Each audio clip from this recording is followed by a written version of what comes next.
Привет, это Навальный. У меня для вас новость, одновременно и хорошая, и плохая. Хорошая новость в том, что мы с вами одержали хоть и небольшую, но важную победу. Много лет подряд некоммерческие фонды, которые контролирует Дмитрий Медведев, не публиковали вообще никакой отчетности, все прятали. И несмотря на требования закона. Они просто игнорировали, потому что могут. Мы, конечно, подавали жалобы, об этом писали журналисты, но усилия оказались тщетными. Не хотел Медведев, чтобы вы узнали, сколько тратится на его дворцы и дачи, и не показывал. Но буквально на днях, волею случая, забрел я на сайт Минюста и не поверил своим глазам. Все медведевские псевдоблаготворительные конторы разом взяли, да и опубликовали финансовые отчеты за 2016 год. Ни разу, вот я подчеркиваю, ни разу их отчетность не публиковалась ранее. И все это наша с вами общая победа. Мы молодцы. Ну а теперь плохая новость. То, о чем я вам сейчас расскажу, вызовет у вас, скорее всего, острое чувство грусти и, может быть, даже ненависти.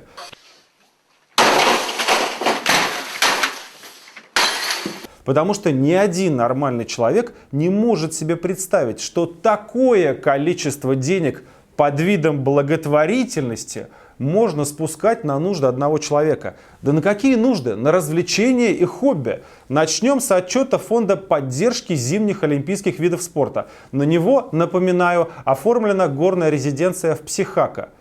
691 миллион рублей. Это сумма на ежегодное содержание. Вы, наверное, помните список дел, которые мы обнаружили во взломанной почте Медведева. Там заказано декантеры были, горничные, фильмодром какой-то. Вот на это утекло почти 700 миллионов рублей. Смотрим дальше. Отчет фонда Градислава. Это Плесская дача Медведева. Усадьба Миловка. Расходы 768 миллионов рублей в год. Я подчеркиваю, это не строительство, не реконструкция, это просто содержание. Следующий отчет. Фонд соцгоспроект. Его, благодаря усилиям Усманова, мы знаем, наверное, лучше всех. И на балансе там Рублевская дача подарок. 718 миллионов рублей. И ведь там даже никто не живет на этой даче, как говорит нам Елисеев. Ее просто поддерживают, убирают, ухаживают за территорией. И это обходится фонду поддержки социально значимых государственных проектов в 718 миллионов рублей.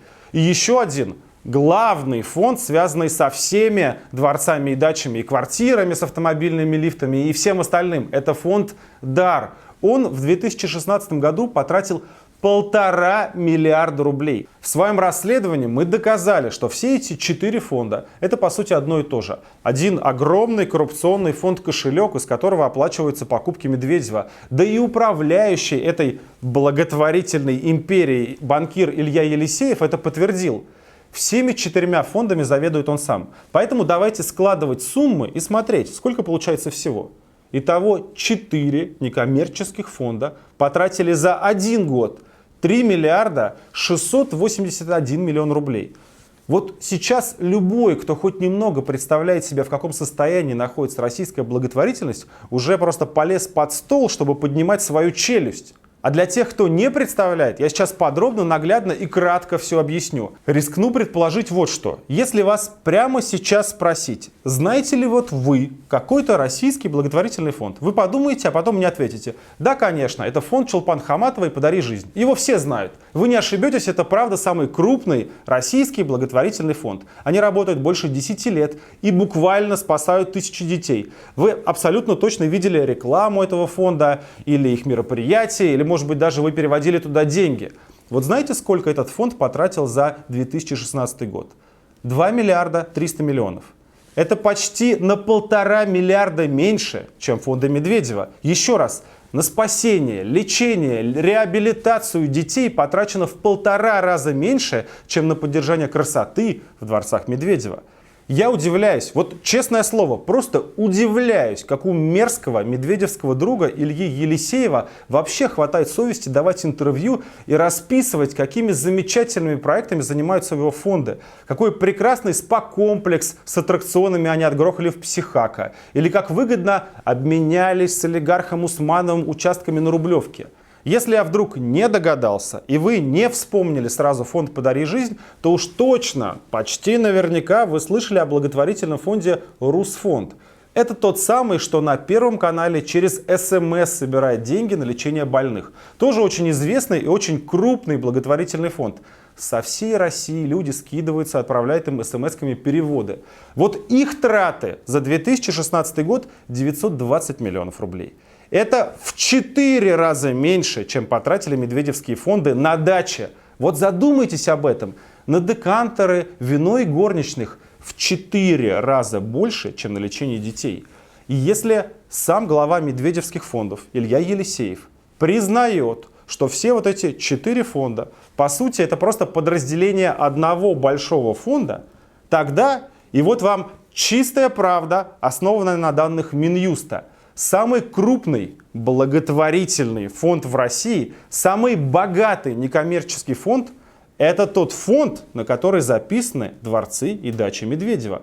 С большим отрывом. Его траты сопоставимы по размеру вообще со всей благотворительностью России.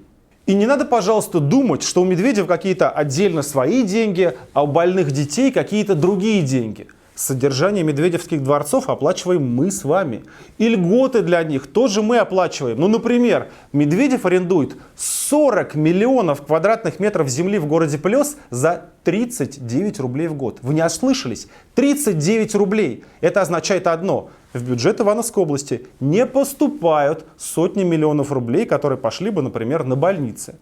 Когда Алишер Усманов дарит Медведеву дворец за 5 миллиардов, то он, понятное дело, рассчитывает как-то их для себя компенсировать в виде хитрых налоговых схем, на которые закроют глаза, или очередного куска государственной собственности. Медведев с друзьями построили целую империю фондов, которая разрослась до масштабов крупнейшей и наиболее непрозрачной коммерческой структуры, главная цель которой – обеспечение роскошной жизни одного человека. А в это время вся страна скидывается смс-ками на операции в Германии, потому что у нас нет оборудования. А олигархи, значит, скидываются десятками миллиардов на дворцы премьеру, но не на медицину для всех. Да и врачей у нас нет, потому что государство, бюджет платит им, тем, кто спасает жизнь, какие-то жалкие копейки, на которые просто невозможно прожить. А зарплату повысить нельзя. Тогда ведь у Дмитрия Анатольевича не будет 40 миллионов квадратных метров охотничьих угодий, а других денег, как известно, нет. Мне горько и отвратительно произносить эти слова и цифры, но такие вещи надо произносить и рассказывать, чтобы не было никаких иллюзий, чтобы мерзость всей этой коррупционной махины, как бы противно на нее не было смотреть, она была очевидна для всех.